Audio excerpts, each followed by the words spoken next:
અભય થઈને નિષ્પક્ષતાથી નિરપેક્ષ રીતે વાસ્તવિકતાનો અરીસો રૂપી સચોટ માહિતી લાવતો સત્યની સાથે અભય ટાઈમ્સ। અમરોલી વિસ્તારમાં આવેલ છાપરાભાટા ખાતે ગેરકાયદે ચાલતા ગેસ રિફિલિંગના કૌભાંડને અમરોલી પોલીસે ઝડપી પાડ્યો હતો।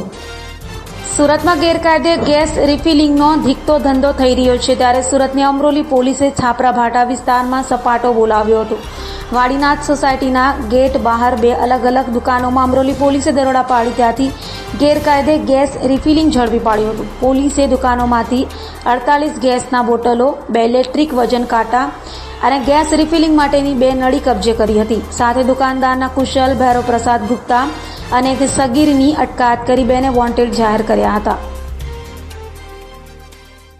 આ કામે હકીકત એવી છે કે અમરોલી પોલીસ સ્ટેશન વિસ્તારમાં આવેલ છાપરાભાઠા રોડ ઉપર વાડીનાથ સોસાયટીના નાકા ઉપર કેટલાક ઈસમો જે ગેસની જે બોટલો હોય છે એમાં ગેરકાયદેસર રિફિલિંગ કરવાનું કામ કરે છે।